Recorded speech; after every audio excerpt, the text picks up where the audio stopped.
Boa tarde, então, a todos e a todas. Com satisfação que iniciamos o nosso segundo seminário do programa Acompanha, o programa, então, de acompanhamento discente, incentivo à permanência e redução da evasão. Hoje temos uma programação com convidados especiais, com o relato de duas instituições, a Unicamp e a Unemate, que vão, então, apresentar reflexões que são de suma importância, sobretudo neste momento, sobre a questão da evasão e da permanência. E para darmos início, então, aos trabalhos, gostaríamos de agradecer a presença de todos e de todas, informando desde já que este seminário está sendo gravado, depois vai ser disponibilizado para acesso na página do YouTube da Prograde, mas desde já, então, convidamos aqui para a nossa mesa de abertura o professor João Neto, presidente da Câmara de Graduação, da Cangrade, e a professora Soraya Tanuri, nossa coordenadora da Secretaria de Avaliação Institucional. Por favor, professor Neto, professora Soraya, muito obrigado por estarem conosco. Sejam bem-vindos, então, está aberta esta mesa. Muito boa tarde a todos, sejam todos bem-vindos aí a este seminário do programa Acompanha, tá? Que, para contextualizar aí rapidamente, é esse nosso programa de acompanhamento aí, né, dos estudos, fazendo os estudos sobre evasão, tá? E tentando, então, aumentar aí os nossos índices de permanência e entender esse processo de gestão pedagógica aí que é necessário para garantir, né, a permanência e o avanço pedagógico e o avanço aí nos cursos, né, de graduação, promovendo, então, maior número de pessoas formadas aí para a sociedade, tá? Temos aí já alguns instrumentos que foram oriundos, né, do início desse programa, como alguns painéis que temos de acompanhamento com algumas informações numéricas sobre risco de evasão e outros dados, né, que aos poucos vão se complementando nessa ideia de tentar entender os mecanismos que levam a uma eventual evasão e retenção aí na nossa universidade como um todo, que é influenciado pelos aspectos externos, sociais, pelos aspectos pandêmicos também, né, mais especialmente agora, mas também, né, pelo aspecto da evolução aí da sociedade como um todo e das demandas que são feitas aí para os nossos estudantes, não só as demandas profissionais, técnicas, tecnológicas de cada curso, mas também as demandas sociais, familiares e de outras dimensões, tá? E por fim, né, para não me estender muito, deixando aí para os nossos convidados apresentarem as suas ideias, né, aqueles indicadores que estão nos nossos painéis, eles estão em constante evolução, né, não só na atualização dos dados, mas também nas diversas formulações, porque existem muitas fórmulas de evasão, existem muitos estudos que acontecem, a gente procura então sintetizar e ver aqueles que melhor se aplicam à realidade da nossa universidade. Então, lá nas páginas tem um glossário, no próprio sistema da URGS temos o nosso instrumento do cálculo de risco de evasão, que é o primeiro instrumento que já está liberado. Tem outros instrumentos aí que estão sendo aprimorados aí pelo Instituto de Matemática e outros institutos que fazem também os seus estudos específicos e que então nos permitem mapear melhor essa realidade aí da evolução dos nossos estudantes. Então, eu desejo a todos uma excelente tarde de seminário aí, vamos acompanhar os nossos visitantes, mas antes eu passo a palavra aí à nossa secretária de Avaliação Institucional, a professora Soraya, né, que certamente tem palavras importantes aí para nos dizer do ponto de vista da avaliação. Obrigado. Muito obrigada, Neto. Neto, meu colega, lá de CPA, de Comissão Própria de Avaliação, há tanto tempo já trabalhando conosco. Em nome da Secretaria de Avaliação Institucional, eu agradeço ao professor Leandro e à professora Cíntia por esse convite. Agradeço muito a presença da professora Camila e do professor Léo. Eu costumo dizer que o tema evasão, ele não é presente somente em uma ou em outra universidade. Lamentavelmente, ele é um tema que abrange a todo o ensino superior, e nesse ponto eu gostaria de ir além, né, porque ele A dificuldade que nós temos de permanência dos estudantes, ela já vem desde a educação básica. Então, em linhas gerais, a gente percebe que ao longo das décadas, a escolaridade da população foi diminuindo. Quando a gente chega no ensino superior, a gente percebe que existem oportunidades no mercado de trabalho, mas oportunidades que não são condizentes com o nível de escolaridade, com a preparação dos estudantes, mesmo aqueles que chegam ao ensino superior. Então, trata-se de um problema de todos, e aqui nós somos, então, uma universidade federal, mas a gente percebe, com a experiência dos colegas de universidades estaduais, o quanto essa necessidade de troca de experiências, ela é importante para que se possa, a partir dos dados, como o professor Neto tão bem colocou, e esses dados tão importantes que o programa acompanha tem nos dado, então, a partir do conhecimento do problema, o que nós vamos fazer para tentar melhorar os nossos níveis de evasão e tentar diminuí-los ao mínimo, né, ao mínimo possível. Eu também saúdo os colegas do Campus Litoral, que eu percebi aqui que nós temos a participação, então o Campus Litoral é o nosso primeiro campus fora de sede, fora de Porto Alegre, saúdo também a presença deles, que tem feito um trabalho muito dedicado e muito importante no acompanhamento discente. Bom, também não vou me estender muito, de imediato eu retorno a palavra ao professor Leandro, para que tenhamos uma excelente tarde de trabalho. Muito obrigada a todos. Agradecemos muito a professora Soraya Tanuri, nossa secretária de avaliação, e ao professor João Neto, presidente da Cangrade. Então, imediatamente, dando sequência aos nossos trabalhos, convido a professora Camila Alves Fior, docente, então, da Unicamp. Eu fiz um pequeno resumo, professor, aqui do seu currículo, né, perdoe, certamente vai passar alguma coisa, mas a professora, então, ela é membro do grupo de pesquisa Psicologia e Educação Superior, ela possui graduação em Psicologia pela Unesp e Bauru, mestrado em Educação pela Unicamp na área de Ensino, Avaliação e Formação de Professores, e doutorado em Educação pela Unicamp, com estágio de doutoramento na Universidade do Minho, na área de Psicologia Educacional. Tem experiência na área de Psicologia e Educação, sob o referencial teórico da perspectiva comportamental cognitiva. Atua principalmente nos seguintes temas: ensino superior, estudante universitário, evasão, busca de ajuda, motivação e engajamento acadêmico. Então, professora Camila, seja muito bem-vinda à URGS, nós esperamos em uma próxima oportunidade poder recebê-la presencialmente, mas desde já sinta-se acolhida, né? Esperamos poder contar com a sua presença em outro momento também. Por favor, a palavra é sua. Então, boa tarde a todos e todas. Agradeço ao professor Leandro, à professora Soraya, ao professor João Neto pelo convite. Informo que, professor Léo, é um prazer estar com você hoje, nessa tarde, partilhando alguns dos nossos estudos. É sempre bom, né, ter um espaço para discussão sobre esse tema. Eu gostaria de parabenizar a instituição por esse projeto. Eu acho que vai trazer muitos diferenciais e eu acredito que eu também vou aprender muito nessa tarde. Eu preparei uma apresentação, inclusive eu falei para o Leandro, olha, vocês me cortem, tá? Então eu vou trazer um pouco do histórico do nosso grupo de pesquisa, que esse grupo nasce com os estudos sobre evasão da Unicamp, e contar um pouquinho como que a gente consegue, a partir desses resultados, dialogar com algumas das políticas institucionais que hoje têm sido implementadas na Unicamp, né? Eu vou fazer a projeção e sintam-se à vontade para me interromper. Eu só não consigo, porque eu estou só acessando pelo meu notebook, ter acesso ao chat. Então, eu peço até para você, Leandro, se alguém tiver algum questionamento, alguma pergunta, você pode interromper. Tudo bem que eu não consigo acompanhar o chat nesse momento, tá? E se porventura ficar preta a tela, alguma coisa, vocês também me avisem que eu não consigo monitorar. Então, eu vou dar início a essa projeção. E dentro da Faculdade de Educação, a gente tem uma parceria muito forte, especialmente com o meu grupo de pesquisa, com o Serviço de Apoio ao Estudante. Além disso, existe um outro órgão da Unicamp, ele foi criado há mais ou menos 10 anos, que é o Espaço Aberto de Ensino-Aprendizagem. Não sei se vocês já ouviram falar. Mas a Unicamp tem um movimento muito forte de pensar na formação do docente. Então, eu vou falar um pouco dos impactos das nossas investigações junto a esses dois grandes eixos que têm estruturado as políticas da universidade, tanto de desenvolvimento docente como da gestão da permanência dos estudantes, né?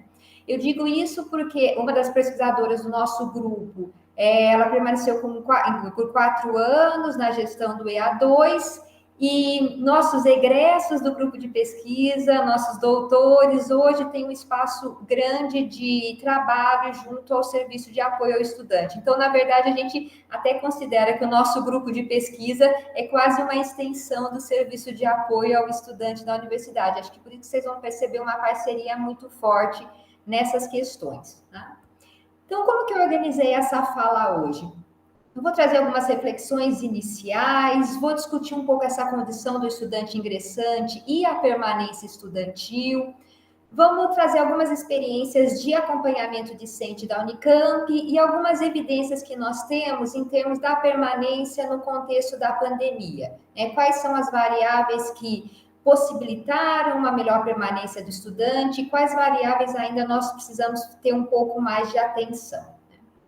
Eu não vou me detalhar muito nesta temática, mas sempre que a gente discute a questão da evasão, parece que está associado o termo permanência, né? O que eu queria estar discutindo hoje com vocês, né, nessa Câmara, que é um espaço de decisão e de política, é pensar a evasão não como outcome, como uma consequência, né, em que nós temos tantos que permaneceram e uma porcentagem que evadiu. Mas o olhar que eu queria trazer para essa discussão é a evasão como um processo, né? Entender que indicadores que a gente pode estar pensando e construindo para entender esse fenômeno. Uma outra variável que vocês vão perceber que a gente vai chamar um pouco de atenção hoje é a questão da persistência, né? Porque tem sido uma realidade, e não é exclusiva do Brasil e nem das universidades públicas nacionais, mas isso também tem acontecido fora do país, um prolongamento no tempo da integralização. Então, a gente tem que pensar um pouco sobre isso, né? O que significa essa evasão nas diferentes modalidades, nas diferentes nomenclaturas que a gente tem, nos diferentes processos, mas também o que indica esse prolongamento no tempo hoje de permanência, que é uma variável que a Unicamp hoje tem prestado bastante atenção. E ela traz muito impacto para a gestão da universidade, né? Quando vou trazer aqui alguns indicadores para que a gente entenda, né, o que significa eu, depois de 5, 6 anos, eu ainda ter 30% dos alunos matriculados. Como que eu faço uma gestão de currículo disso? Como que eu faço uma gestão de abertura de turmas e assim por diante? E também pensar nessa conclusão desse curso. Que processo é esse? Para trazer algumas evidências, o que hoje os nossos estudos têm apontado é que a evasão é um processo, é um fenômeno complexo, e ela não é fruto de decisões momentâneas e nem impulsivas, né? E isso nos dá um indicador muito forte de que nós conseguimos mapear algumas variáveis que, se a gente consegue intervir precocemente, talvez a gente evite ou minimize a questão da evasão, né? E nós temos um conjunto de evidências hoje, o aluno que atrasa, o aluno que falta aula, o aluno que tem reprovações constantes, ele não entrega o trabalho, ou seja, a evasão é fruto de um processo contínuo de desvinculação desse estudante, né? E ele é fruto de uma tomada de decisão. Nós temos alguns indícios e alguns estudos que têm apontado que o aluno só evade quando ele tem um plano B. Ele já tem uma alternativa, está muito claro para ele a trajetória, né? E aí a gente pensa que até ele conseguir tomar essa decisão, houve um processo de desvinculação e de que forma que a gente poderia estar atuando nessas questões, né? E para o estudante, quando a gente pergunta para ele por que ele evade, naquele momento, ele vai dizer que ele percebe como uma situação inevitável e não tinha nada que pudesse ter sido feito, né? Então, nossas investigações têm sido, bom, diante da identificação de um conjunto de alunos que está em risco de evasão, por que alguns não evadiram? Então, a gente foi um pouquinho no caminho contrário, né? Tentar estudar um pouco mais a questão da permanência do estudante hoje no ensino superior. Que variáveis são essas que ajudem esse estudante que, pelas evidências, deveria ter evadido, mas não evadiu, né? Então, não sei se eu surpreendo um pouco vocês, mas eu acho que isso tem ajudado a gente a pensar em algumas políticas voltadas para a permanência, né? Porque apesar de ser dois polos, o que os nossos estudos têm apontado que as variáveis que são associadas à evasão não são as mesmas que são associadas à permanência.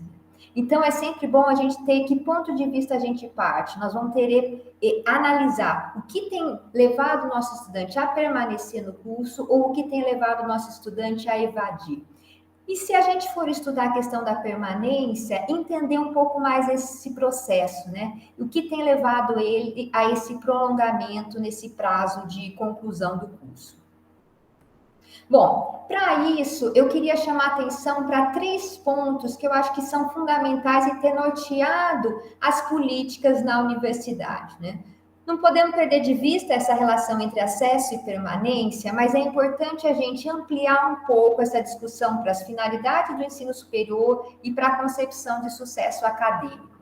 Então, eu trago aqui 2 referências, mas elas são muito restritas perto dessa discussão que é muito ampla, mas acho que é importante a gente perceber, assim, o que nós esperamos hoje do ensino superior universitário, né? Falamos de 2 lugares sociais, de universidades públicas, que nosso entendimento é que extrapola uma formação estritamente profissional. Né? Nós estamos pensando numa formação geral e mais ampla desse estudante. E, por isso, a evasão, ela nos preocupa, né? Não apenas do ponto de vista do investimento, do dispêndio financeiro, mas das implicações que isso traz para o desenvolvimento geral do estudante, né? Esse texto do Bauer é um texto antigo, mas que vai dizer do impacto da formação universitária para o estudante em termos de ampliação da visão de mundo, de exercício de tolerância, de abertura para novas possibilidades, para a melhora da qualidade de vida, para a promoção da saúde, né? Então, assim, se há um argumento para se pensar na permanência do estudante, que é um argumento financeiro, eu acho que a gente também tem um argumento mais amplo em termos de desenvolvimento desse estudante. E eu trago aqui, só para ilustrar, 3 referências, não sei se vocês conhecem esses livros.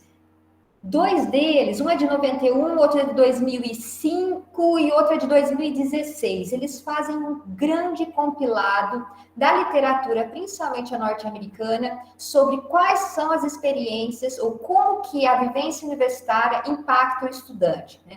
E mapeando, por exemplo, são instituições de alta seletividade ou de baixa seletividade, são instituições grandes, são instituições menores, que natureza das experiências são essas e que impacto isso traz para o estudante, para além, então, de uma formação profissional, né, mas para uma formação geral mais ampla. E no nosso grupo de pesquisa, a gente tem trabalhado muito com essa compreensão da formação universitária. E aí eu vou discutir um pouquinho com vocês como que a gente chega nesse entendimento e no papel da flexibilidade curricular como elemento importante para a permanência do estudante. Tá? Outra questão que eu acho que é importante a gente refletir, o que é o sucesso acadêmico, né? Esse tema a gente às vezes fica até com receio de trazer, por ter muito carregado de uma concepção neoliberal. Mas esse texto da Alexandra Araújo, para mim, ela sintetiza o que a gente está entendendo como sucesso, que vai além, então, do rendimento acadêmico, né? O sucesso é pensar no bem-estar desse aluno hoje, num contexto que a gente está de muito sofrimento, no contexto de adoecimento dos estudantes em decorrência da vivência acadêmica. É a gente pensar nesse engajamento, é pensar numa aprendizagem mais ativa ao longo da vida e, claro, que para isso ele precisa permanecer, né? E para que ele tenha o impacto dessa vivência universitária, ele precisa permanecer no curso. E é isso que esses dados provavelmente não são desconhecidos, né? Mas só para a gente mapear, o que nós temos? Ao analisar a trajetória, então, dos estudantes num recorte aí no período de 10 anos, no ensino público federal, eu optei por trazer federal porque hoje a gente está dialogando, né, com a Universidade Federal do Rio Grande do Sul. Mas não são muito, os dados não são diferentes do sistema público estadual aqui de São Paulo, né?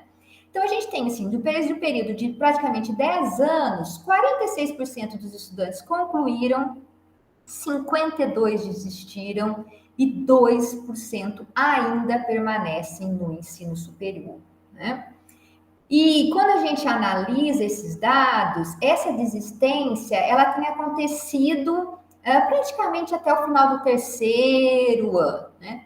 E esses dados são bem diferentes quando a gente analisa as instituições públicas das instituições privadas. Então, eu queria fazer um pouquinho essa análise hoje do que a gente tem percebido e quais nossos estudos têm indicado, né? Então, aqui eu peguei um curso específico da Unicamp, olhando a trajetória dos estudantes de 2010 para 2017, né?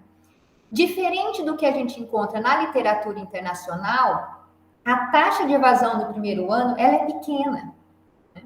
Mas quando a gente analisa 2 anos depois, essa taxa, ela é maior, né? Então, o que isso para a gente tem indicado, né? Então, vamos deixar de olhar para o primeiro ano de graduação, vamos olhar para outros momentos?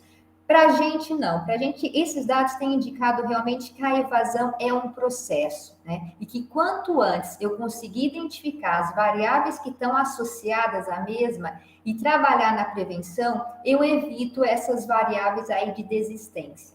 Por quê? Porque quando a gente analisa hoje o ingresso numa universidade pública, ele é um projeto do estudante, muitas vezes um projeto da família, né? E é muito difícil esse aluno conseguir abandonar logo no primeiro ano, né? Eles vão dizer o seguinte: apesar de todas as dificuldades que eu tenho enfrentado, né, ele vem com um CR, que é um coeficiente de rendimento baixo, ele caminha com uma baixa número de disciplinas aprovadas, mas ele permanece no curso, né? Por quê? Porque é muito difícil para ele se desvincular de uma universidade pública que tem uma política estruturada de suporte, de apoio ao estudante, né? Então, o que a gente tem identificado? O que nós precisamos fazer para que esse aluno, que no decorrer da sua trajetória tenha encontrado dificuldades, para que ele consiga superar essas dificuldades e não para que ele abandone depois, um pouco mais para frente. Professora, né? Camila, perdão de interromper, a barrinha da reprodução, tá ela está... né? Isso, se a senhora puder, por gentileza, clicar em ocultar. Isso, acho que já melhorou. Perfeito. Já melhorou. Obrigado, desculpe. Imagina, né? Um dado que nós temos é que nesse grupo, olha o que acontece. Em 2015, considerando que o grupo é um curso de 5 anos, então deveria ter concluído o curso em 2014, mas nós ainda temos que quase 30% dos estudantes ainda permaneciam na universidade, né? Então, por isso que nessa fala a gente não tem mais só pensado num dado numérico, quantos evadem e quantos permanecem, né? Mas como tem sido a trajetória dos estudantes nesse processo. E o problema é que quando eu mudo a barrinha, ele trava meu computador. Deixa eu... creio que clicando nessa opção ocultar, ela vai desaparecer. Não. Foi? Deu certo? Agora Mudou fechou a apresentação. Por isso que eu evito, peço problema, desculpas. Eu evito a barrinha porque o meu computador ele está no limite nessa pandemia. Bom, o que eu queria destacar com vocês, então, é que apesar dessas evidências que tem mostrado que a evasão, sim, está presente, mas de uma característica um pouco diferente, não tão presente no primeiro ano, ela não nos isenta de pensar no que é essa condição do estudante e o que é esse ingresso, né? Porque se a gente consegue precocemente identificar essas variáveis, eu evito essa evasão um pouco mais para frente, né?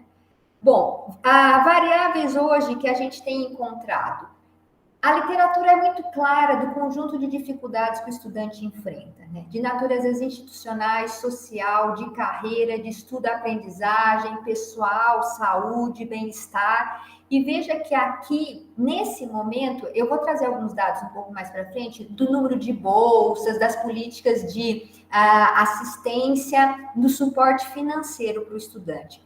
Mas eu queria que a gente ampliasse um pouco mais essa visão. Por quê? Porque essas políticas são imprescindíveis, mas não suficientes para que o estudante permaneça. Por quê? Porque do ponto de vista institucional, muitas vezes a gente se depara com aspectos da cultura, a falta de serviço de apoio, a falta de feedback, métodos de ensino muito tradicionais, docentes um pouco disponíveis, né? Na parte de estudo, aprendizagem, às vezes o aluno tem dificuldade na área, falta background, uma dificuldade na gestão de tempo, dificuldade na realização de trabalhos, exigências acadêmicas que são muito distintas de outros níveis de ensino. No âmbito social, a questão de novos padrões de relacionamento, novas redes de suporte, uma diversidade social muito grande, né? No âmbito da saúde, não são raros os casos de isolamento, tem aumentado muito a incidência de depressão e ansiedade. Na carreira, hoje, e é um interesse muito forte no nosso grupo, né, nós estamos finalizando uma investigação sobre os alunos que frequentam cursos que não são de primeira opção, né? O que tem acontecido na trajetória acadêmica desse estudante. Muitas vezes eles têm pouco contato com a carreira escolhida, o projeto de carreira deles ainda está em construção. Então, o que isso tem feito, né? A gente tem olhado para essas variáveis e pensado num conjunto de ações institucionais. E aí vocês podem estar pensando, mas não são muitas ações, né? O que a literatura tem nos mostrado é que quanto mais diversa as ações, melhor esse impacto que a gente vai ter para a questão da permanência.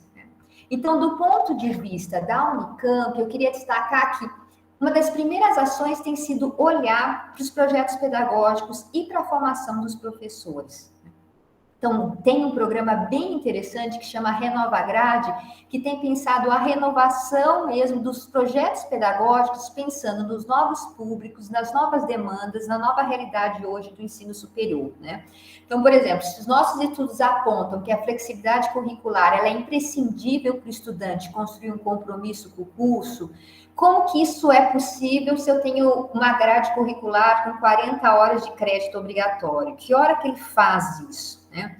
Se a gente observa que a participação, por exemplo, em agremiações estudantis, em afiliações, elas ajudam no desenvolvimento do compromisso com o curso, o estudante precisa ter tempo para isso, né?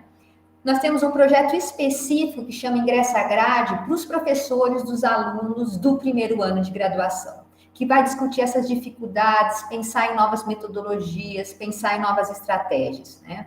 Aqui que a barrinha está em cima, só para destacar, é o programa de acolhimento docente. Então, todos os novos docentes que entram na Unicamp passam por um programa de acolhimento, que se desejarem depois, tem um programa de planejamento de condições de ensino, tem um programa de desenvolvimento de uma aprendizagem autônoma para os estudantes, né? A gente criou, no contexto da pandemia, um espaço de apoio ao ensino digital, e essas ações estão mediadas, então, pelo espaço de apoio ao ensino-aprendizagem EA2, tá? Há ações também que são desenvolvidas com os estudantes, por exemplo, a Calorada, né? Não sei se vocês conhecem, mas é muito bem estruturado na universidade o serviço de apoio ao estudante, que é o SAI, que tem as ações voltadas não só para assistência estudantil, mas para o apoio psicopedagógico. Temos o SAP, que é o Serviço de Atendimento Psiquiátrico e Psicológico. A universidade, há uns 3 anos, visitou diversas instituições fora do Brasil para pensar nas práticas de promoção de bem-estar, né? E a meta é a gente conseguir construir um centro de bem-estar para os estudantes, ainda está em fase de desenvolvimento, né? Em paralelo, tem diversas políticas ligadas à diretoria de direitos humanos, ligadas à construção de uma comunidade mais justa e qualitária, né? Todo um protocolo ligado para as questões de assédio, de violência, muito claro, muito desenvolvido, né? E algumas ações específicas com os ingressantes, e aqui eu vou destacar um pouco mais para frente, esses projetos ligados à autorregulação da aprendizagem, tá? Bom, falei um pouco desses projetos. Por quê? Porque a gente está entendendo que a transição e a adaptação ao ensino superior são fenômenos complexos, multidimensionais, que envolvem as características dos estudantes e dos contextos acadêmicos, né? Uma questão que a gente tem trabalhado muito é como, dentro dos nossos próprios projetos, a gente pode criar uma universidade que seja mais inclusiva, que seja mais acolhedora e que garanta essa permanência do estudante com sucesso, né? Uma permanência ligada a um bem-estar e assim por diante, tá? A gente tem trabalhado com a perspectiva de Tinto. Eu não vou detalhar muito esse modelo, né? A gente começou com o modelo de 75, e o que eu queria trazer para vocês é o que as nossas investigações têm apontado. Inclusive, tem algumas críticas. Por que nós vamos trazer um modelo norte-americano para estudar a questão da permanência, né? Bom, o Tinto vai falar que o estudante entra no ensino superior com uma série de variáveis, com atributos, com background, né? Com metas que têm a ver com as intenções, né? Interagem no sistema acadêmico e social da universidade, que modifica suas metas e tem a decisão de evadir. Uma questão que nos chamou a atenção no estudo no final da década de 90, olha como faz tempo que a gente está se debruçando nessa temática. A gente foi estudar o que acontecia com o estudante que ingressava na Unicamp nos cursos de segunda e terceira opção. E quem era esse estudante? Porque quando o aluno ingressa em cursos de segunda e terceira opção, ele tem uma probabilidade maior de evadir. E a gente foi estudar esses alunos que não evadiram, né? Esse aluno que tinha muito risco de evasão, mas não evadiu. E o que a gente encontrou? Que esse estudante, diferente do que o Tinto traz, que ele fala que o compromisso com o graduar-se e com a instituição, ele é uma variável que impacta a decisão de evadir. Os nossos estudos apontaram que o compromisso com o curso foi a variável que levou esses estudantes que estavam em curso de segunda e terceira opção a permanecerem, né? E a gente entende por que isso não está presente nos modelos norte-americanos, porque lá os estudantes escolhem a instituição e não o curso, diferente do Brasil. Então, a gente se debruçou praticamente na primeira década do ano 2000 e entender quais eram essas variáveis que auxiliavam no desenvolvimento do compromisso com o curso. E aparece muito forte o que a gente chama dessa interação nos sistemas acadêmicos, nos sistemas sociais da universidade e principalmente nessas atividades extracurriculares, né? Então, isso tem mostrado que a gente consegue fazer uma gestão de um currículo em que você tem um estudante em risco de evasão e que depois do primeiro ano ele consiga, não sei se o melhor termo é integrar, se o melhor termo é adaptar, mas que ele consiga construir um compromisso com o curso dele, com o projeto de carreira e permaneça nessa instituição, né? E o que a gente encontrou é que nessas atividades extracurriculares era muito forte a presença do docente e a presença do par. Então, não é a atividade em si, mas é a natureza das mediações que ela possibilita, que ajuda o aluno a desenvolver esse compromisso com o curso. E isso começa a nos chamar a atenção nesse contexto de pandemia, em que muito da experiência do estudante ficou limitada ao contexto da sala de aula virtual ou no ensino remoto, né? De que forma a gente viabiliza essas interações que a gente sabe que elas são imprescindíveis para o aluno permanecer, né? Outra questão, outro estudo que eu queria destacar é que a gente foi analisar nos cursos tecnológicos da Unicamp, pegamos um recorte de praticamente 10 anos de quem tinha evadido, né? E o que a gente encontrou? Que a nota que o aluno teve no ingresso, na matemática, e o nível de escolaridade da mãe impactava a decisão desse aluno de evadir. E com dados que são muito interessantes, né? Aqueles que tinham nota alta em matemática e mães com escolaridade alta tinham uma chance maior de evadir. Por quê? Porque a escolaridade da mãe muitas vezes está associada à renda. E ele tinha ingressado num curso de tecnologia. Então, a evasão ela estava muito mais ligada a um projeto de carreira para buscar um curso de engenharia, né? E, ao mesmo tempo, estas mesmas variáveis, a nota da matemática, mas quanto mais baixa e mais baixa a escolaridade da mãe, esse estudante também tinha mais chance de evadir. Por quê? Porque ele tinha mais dificuldades acadêmicas e menos suporte para ele estar enfrentando esses desafios, né? Isso para a gente ilustra como essas variáveis precisam ser analisadas dentro de um processo, entendendo a dinâmica e funcionamento da instituição para que você possa pensar em políticas. Tá?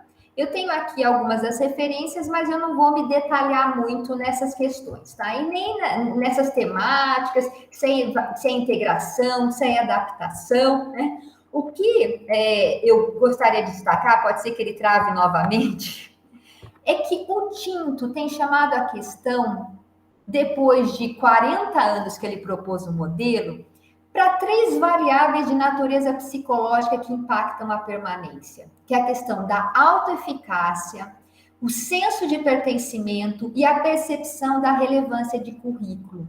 E essas variáveis, mais uma vez, têm sido impactadas pelo contexto da pandemia.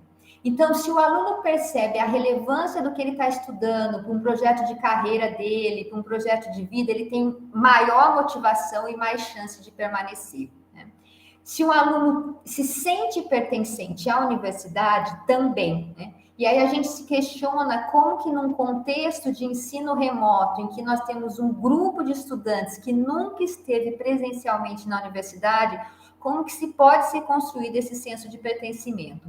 E a questão da autoeficácia, é a crença do estudante na capacidade de organizar cursos de ação para atingir determinados objetivos. Não é a expectativa de resultado, mas a expectativa de que ele consegue fazer algo para enfrentar os desafios. E os nossos estudos têm apontado que o trabalho com autorregulação da aprendizagem, ele tem impactado positivamente a autoeficácia e isso influenciado a decisão do aluno de permanecer no curso. Vamos ver se consegue. Não, mais uma vez, peço desculpa, pessoal. Ele trava, tá? Eu já estou quase finalizando. Desculpa.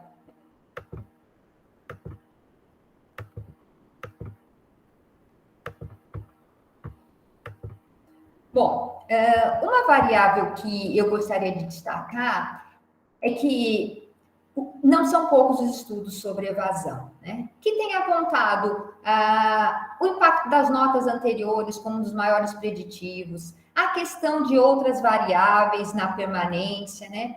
Mas o que tem chamado a atenção da gente é que uma forte variável que ajuda o aluno a permanecer é a questão do engajamento, né? E entendendo esse engajamento do estudante não como algo inato e próprio dele, mas como fruto de uma construção do contexto institucional que faça com que o estudante se sinta pertencente, tenha um bem-estar, né, que se sinta bem nesse contexto universitário e esse engajamento impactando as consequências a curto e a longo prazo, né? Que mais uma vez nos chama a atenção como que está esse engajamento desses estudantes no contexto da pandemia, né? Então, são essas questões que eu queria dialogar um pouquinho com vocês hoje, de que forma que o acesso, o sucesso e as próprias finalidades foram impactadas pela pandemia, né? Então, a gente tem um estudo bem recente que vai mostrar que o engajamento do estudante diminuiu no contexto da pandemia, tá? E outras questões também que nos chamam a atenção de que forma que esse isolamento social tão necessário, né, e que a gente defendeu tanto, não signifique um isolamento curricular para o estudante. Então, são esses os desafios, tá? No que diz respeito ao acesso e à permanência, a literatura é clara, né, de que o contexto da pandemia impactou a saúde mental dos estudantes com o aumento do uso de álcool, tá? Aqui tem o abuso de substâncias, aqui você tem as questões de uma estabilidade emocional em decorrência do ensino remoto, você tem a saúde mental impactada. Eu estou trazendo assim, tem muitas evidências hoje, né? O que significa para o estudante voltar a residir com a família, né? Acho que nós vamos ter variáveis aí muito interessantes para serem estudadas.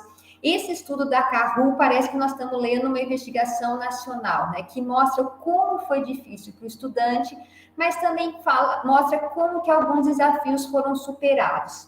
E isso que a gente procurou entender no estudo que nós fizemos sobre a docência universitária no contexto da pandemia.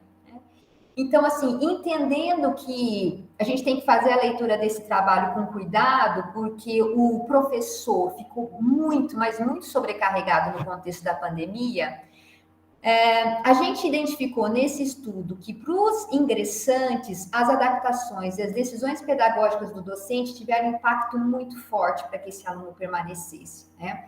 A forma como foram construídas as interações com o professor também auxiliaram nessa transição do calouro, né? Com impactos para o docente, né? Porque antes, se você atendia o aluno no contexto da sala de aula ou na sua sala, aí você começa a ter WhatsApp, e-mail, 24 horas por dia, né? Os alunos reconhecem o papel que o professor teve nesta transição e o compromisso que o docente teve com a própria formação do aluno, né? Sendo essas variáveis que foram importantes para que o aluno permanecesse. Bom, o que mostra para a gente o seguinte, que o contexto universitário pode ser intencionalmente planejado de forma a pensar no maior envolvimento do estudante com as suas experiências, tá?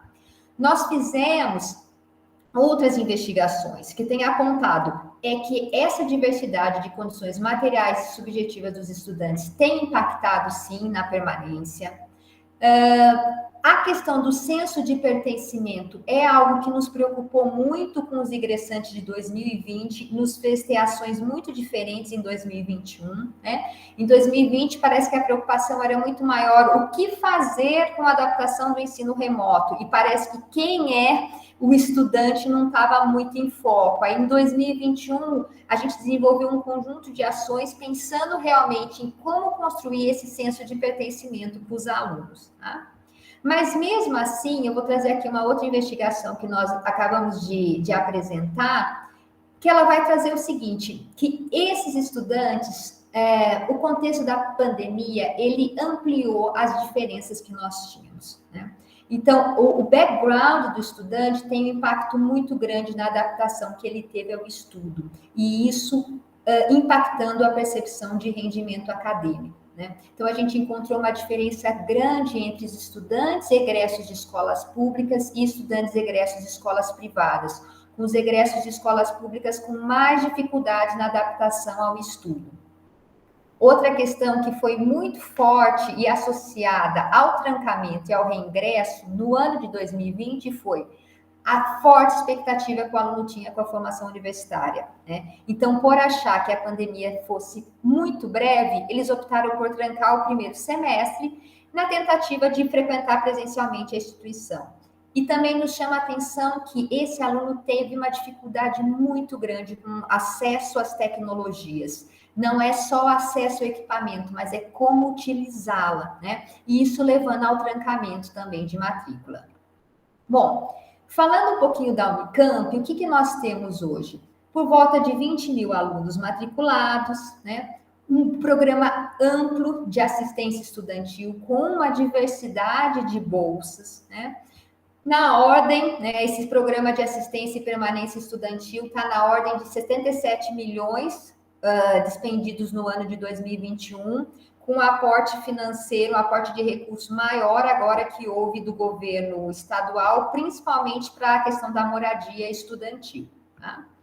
Bom, as ações para permanência que foram feitas para a Unicamp. A questão de empréstimos de equipamento, a data, se vocês olharem essa reportagem, era 6 de abril. A questão do restaurante universitário continuar funcionando, né? A questão do serviço de apoio, o SAP, continuar funcionando de maneira remota, né? Ou seja, a universidade em nenhum momento ela parou. Vocês viram que essas reportagens são mais ou menos de 7 a 10 dias depois que a universidade suspendeu as atividades presenciais, tá? Então, o conjunto de ações de suporte continuou sendo ofertada. E eu queria destacar um programa que a gente tem desenvolvido há mais ou menos uns 7 anos, que é uma disciplina eletiva M064, Oficina de Autorregulação da Aprendizagem, tá? O que seria a autorregulação da aprendizagem? Eu vou postar uma imagem para vocês, né? Que algumas vezes, quando a gente apresenta essa imagem, o aluno se identifica. O que nós estamos entendendo? Não é um estudante que não estuda, mas muitas vezes ele despende um esforço sem direção, né? ele não compreendeu muito bem qual que é a proposta, ele tem muitas ansiedades ligadas à questão do estudo, né? Então, quando a gente falar de autorregulação da aprendizagem, a gente vai falar de um processo cíclico em que o estudante vai planejar, executar e avaliar num ciclo de monitoramento do seu processo de aprendizado, tá? Essas disciplinas, elas têm acontecido na forma de uma justaposição curricular ou uma infusão curricular. A M064 é uma disciplina acontece em paralelo, é uma eletiva, qualquer estudante pode se matricular. E ela acontece em 15 semanas, tá? Nós temos outros trabalhos voltados para a autorregulação da aprendizagem com disciplinas que aí a gente chamaria de uma infusão curricular. São disciplinas da grade curricular do aluno. Temos uma experiência linda aqui no curso de engenharia, de Limeira, uma disciplina de primeiro período, em que se trabalha a autorregulação da aprendizagem dentro da disciplina de introdução de engenharia, tá? Outra questão que a gente tem trabalhado muito nesse contexto da pandemia está ligada às afiliações e às agremiações estudantis. Como possibilitar essa experiência mesmo no contexto remoto, tá? Temos trabalhado também com a questão de fornecer um suporte para o docente, então não basta trabalhar a autorregulação da aprendizagem para os estudantes. Precisamos pensar em como o professor planeja um currículo, planeja um curso, né? Como o projeto pedagógico se estrutura para pensar numa aprendizagem mais autônoma e autorregulada. Então, a gente já está com a 6ª edição da oficina de autorregulação da aprendizagem para professores.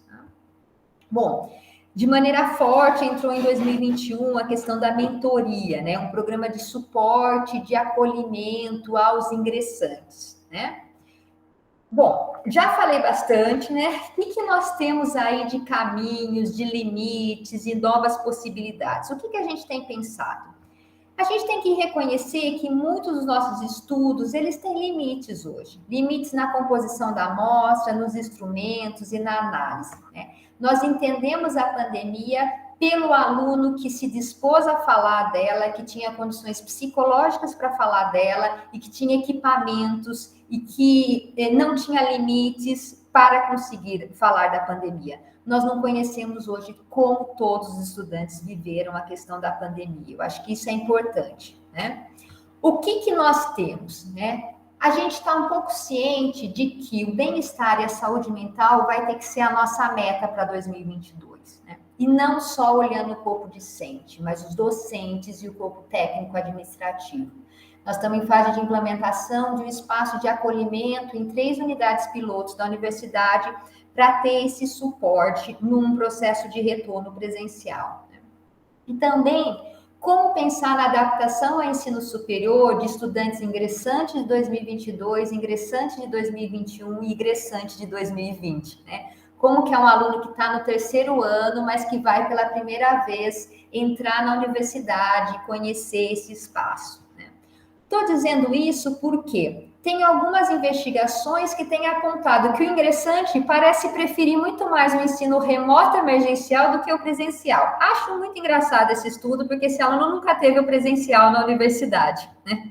Mas baseado em algumas recomendações que a gente tem lido e encontrado na literatura, o que a gente vai ter que pensar para 2022? Uma nova adaptação dos estudantes ao cotidiano do ensino presencial, né? Que envolve a adaptação ao estudo, por isso que a gente acha que esse trabalho com autorregulação da aprendizagem, ele é importante.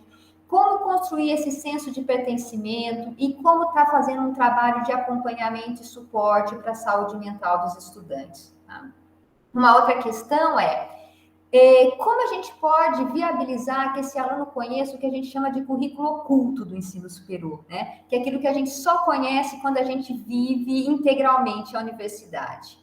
E outro aspecto é que a literatura tem chamado a atenção e é um desafio, e eu queria trazer esses 3 pontos, se a gente tivesse um espaço para discutir, como minimizar as desigualdades que foram geradas ou potencializadas pelo ensino remoto emergencial, né? Nós já tínhamos uma diferença muito grande e eu acho que essas diferenças vão estar sendo ampliadas. Então, acho que seriam essas as contribuições que eu teria. Temos muito mais para contar sobre a Unicamp, tá? Tenho aqui um conjunto de referências, algumas das nossas investigações. Deixo o meu e-mail. Não sei se eu falei demais, acho que eu passei um pouquinho do tempo, né? Mas eu estou à disposição para dialogar um pouco mais com vocês. Agradecemos muito, professora Camila, pela sua brilhante exposição. Como nós iniciamos um pouco antes, então nós ganhamos um tempo, e nós vamos passar imediatamente, então, para a exposição do professor Léo, e na sequência, então, professora Camila, faremos um pequeno intervalinho, e no retorno, então, teremos espaço para as perguntas, não é? E para o nosso debate. Mais uma vez, obrigado, por favor, fique conosco. Então, convidamos agora para fazer a sua exposição o professor Léo Manuel Lopes da Silva Garcia, da UNEMAT. Eu queria, mais uma vez, agradecer muito pela presença aqui da professora Camila, do professor Léo, também dos nossos aqui, servidores, docentes, servidores técnicos da universidade, também estudantes. Queria cumprimentar especialmente também os membros do nosso grupo de estudo sobre evasão, que estão aqui hoje acompanhando o nosso seminário organizado pelo grupo. Então, quero apresentar também brevemente o currículo do professor Léo. Então, o professor Léo possui graduação e licenciatura plena em computação pela Universidade do Estado de Mato Grosso, especialização em gestão pública, mestre em ciências da computação pela Universidade Estadual Paulista Júlio de Mesquita Filho, na área de sistemas inteligentes. Tem experiência na área de gestão educacional e de ciência da computação. Atualmente atua como professor titular da Universidade do Estado de Mato Grosso, possui interesse nos seguintes temas: tecnologias aplicadas ao ensino à distância, tecnologias aplicadas à gestão do ensino, gestão do ensino superior, mineração de textos e dados, learning analytics, aprendizagem de máquina, ontologias, representação do conhecimento, recuperação da informação e web semântica. Professor Léo, seja muito bem-vindo. O professor Léo também é membro do nosso grupo de estudo sobre evasão. Então, é uma satisfação tê-lo conosco, por favor. Olá, boa tarde. Obrigado pelo convite, professor Leandro. Antes de iniciar, a professora Camila, que eu comungo da concepção dela, dessa questão que a evasão em si era muito frágil para ser analisada isoladamente. Hoje, até no meu doutoramento, já abordamos a trajetória acadêmica, mas esse relato de experiência veio de uma época que nós tratávamos somente a evasão. Bom, meu nome é Léo Manuel, como foi apresentado. Essa é apenas uma apresentação da experiência. Eu compartilhei uma das nossas reuniões sobre algumas experiências ruins que nós tivemos na UNEMAT, e o professor me convidou para contar aqui um pouco dessa experiência. Bom, meu nome é Léo, sou professor na UNEMAT. A UNEMAT é a minha naturalidade, eu sou mato-grossense e unematiano, eu estou na UNEMAT desde 17 anos, aluno, enquanto aluno eu ingressei como técnico, e depois como professor. Apesar de ser a área de computação, eu tenho sempre interesse na área de evasão, porque enquanto era técnico, eu atuei durante 4 anos como coordenador no setor privado, onde a abordagem da evasão era o carro-chefe. Eu chegava lá para trabalhar e falava bom dia, meu chefe perguntava o que você fez pela evasão do seu curso hoje. Depois o bom dia. Né? Quando eu fui para a UNEMAT, eu já quis atuar nessa área de pesquisa. Eu fiquei até um pouco frustrado, que era em 2013. Não era tão preocupado, as pessoas não se preocupavam tanto. Eu sou da computação, então eu ficava naquela área de computação, ali da área de ciências exatas, né, computação, matemática, e um pouco de engenharias, onde as aprovações era comum, a retenção era comum, a diplomação de 4, 5 alunos por correlação de grau de cada curso era comum também, né? Então as pessoas não deram muita atenção, né, para quando nós sentávamos trabalhar com a evasão. Mas a fatura ela chegou com bastante juros. Eu vou até falar um pouco dos problemas que nós tivemos. No meu roteiro, eu queria, né, para essa apresentação, falar um pouco da UNEMAT, apenas para contextualizar, né, de onde eu venho, os problemas que nós enfrentamos por causa como resultantes da evasão, e algumas poucas iniciativas que a UNEMAT fez, né, e um resultado de uma pesquisa que nós desenvolvemos lá, que foi encerrada em 2019-2. Bom, a UNEMAT, ela é do interior do estado de Mato Grosso. Nós nem temos campus na capital, Como vocês veem, o estado de Mato Grosso é um estado bem extenso.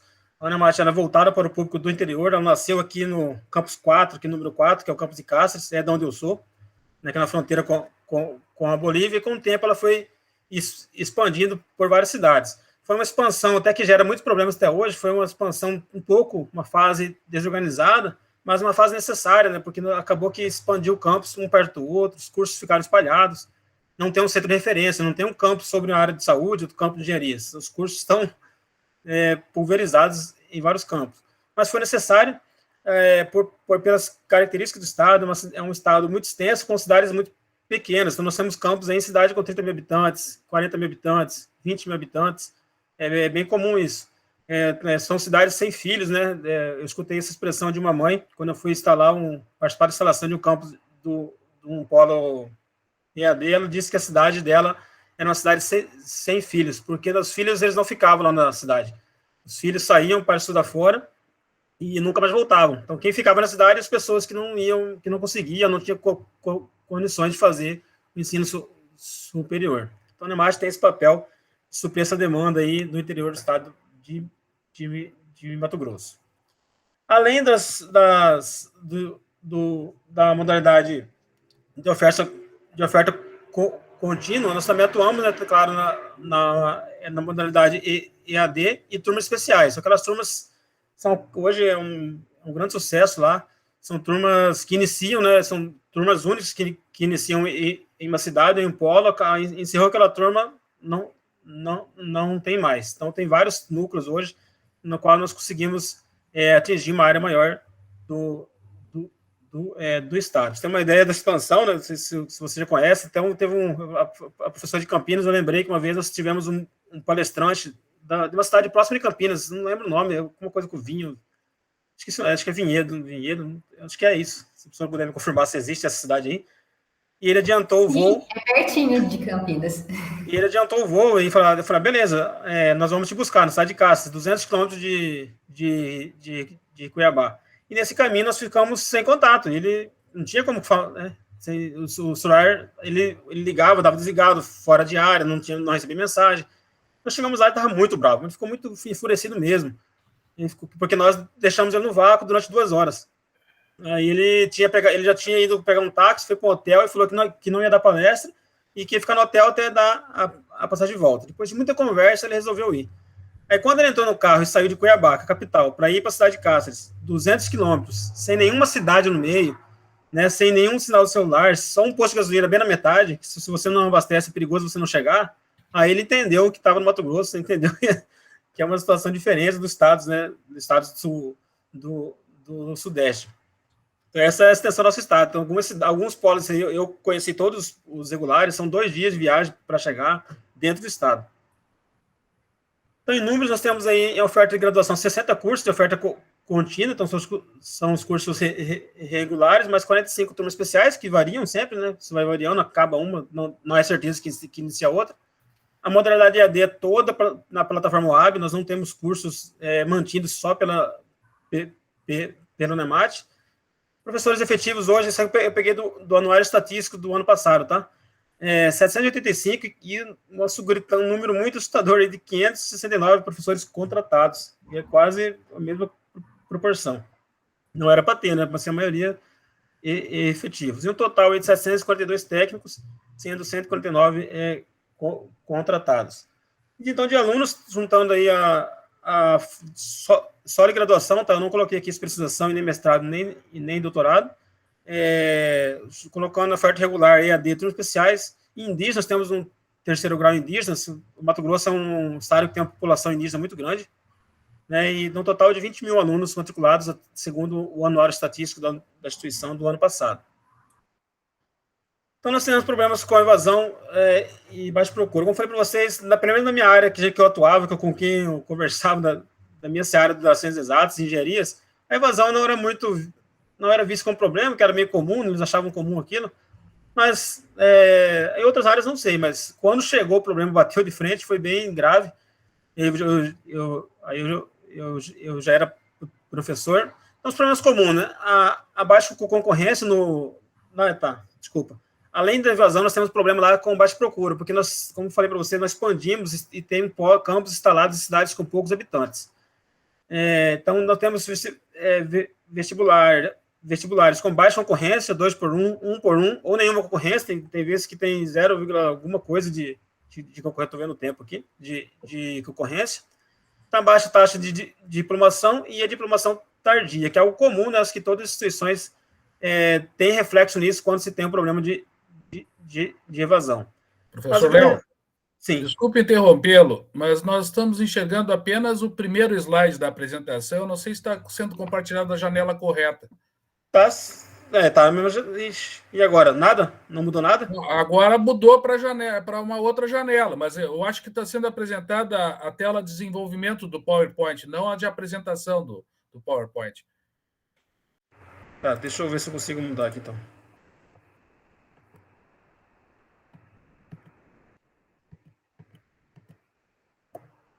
Tem que sair para compartilhar. E agora, vocês estão vendo? Não, professor Léo, quem sabe se o senhor fechar ali no canto direito, onde está escrito formatar, já fica melhor. Eu não sei se tu vai conseguir colocar em modo de apresentação. Formatar, pode ser. Eu vou tentar colocar em modo de apresentação de novo. Tá certo. Ver se vocês conseguem ver. Nós testamos agora, eu não sei se vocês viram a hora que eu avancei no teste, né? Pode ser que tenha trancado. Vocês estão vendo agora? Mudou o slide? Tá abrindo agora. Isso. Nós estamos vendo, ainda não é apresentação, mas caso não seja possível, acho que a gente consegue visualizar, né? Tem uma opção ali embaixo que é a apresentação. Sim, eu cliquei na apresentação. E agora, vocês estão vendo? Não, ele não está maximizando. O colega Vive está dizendo que tem uma opção que é compartilhar a tela inteira, né? Que de repente possa resolver. Rapaz, eu faço isso todo dia, né? Sempre que no problema. Não, sem problema, professor. Tela inteira. Não é possível compartilhar a tela inteira. Compartilhar a tela inteira.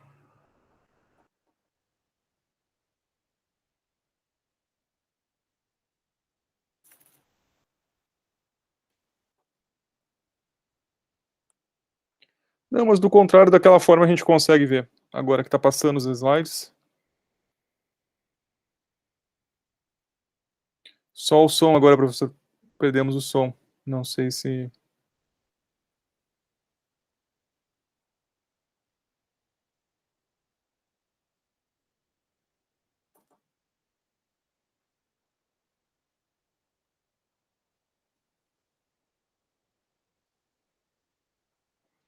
Vamos aguardar um pouquinho, acho que o professor Léo...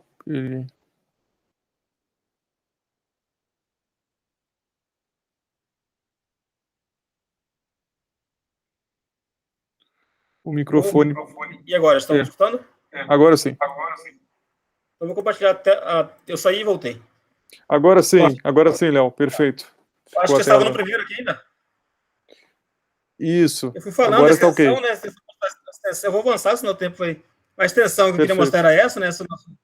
Esse é o nosso estado e como está espalhado os nossos campos.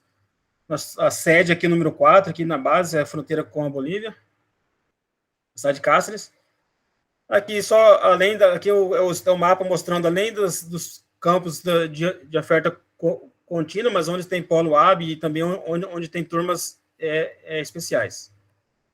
E aqui as quantidades, né? Que eu já falei. Então, vamos voltar aqui para os problemas. Então, os problemas, eu destaquei aqui os problemas que o Canemate mais enfrentou foi em relação a essa baixa procura e evasão. Primeiro, em relação à baixa procura, que nós não tivemos o preenchimento de vagas em turmas iniciais. Então, tinha turmas que, todo o processo seletivo que teve, SISU ou de vestibular, não dava lá 15 alunos que se matriculavam nos cursos. Então, 20, 35, 38 já estava até meio comum, se começou a ver turmas com problemas gritantes.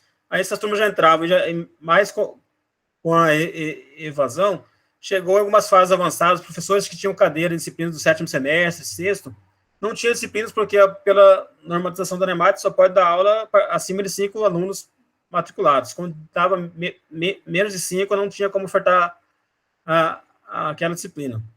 Então, juntando o problema da evasão e da baixa procura, nós tivemos algo que foi inédito para nós lá no Mato Grosso, foi fechamento de campos.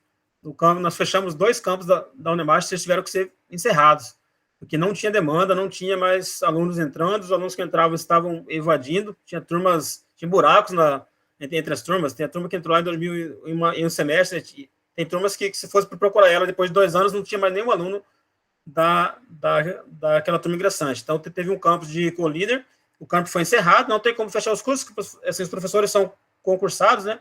Então, teve que fazer um acordo entre todos os professores tinham que decidir o mesmo, tinha que ter um acordo, né, a mesma cidade, então nós conseguimos pegar aquele curso e migrar para outros campos. Então, deu trabalho, mas porque algum grupo de professores que queria ir para uma cidade, esse grupo queria ir para outra, só daria certo se todos fechassem a mesma cidade.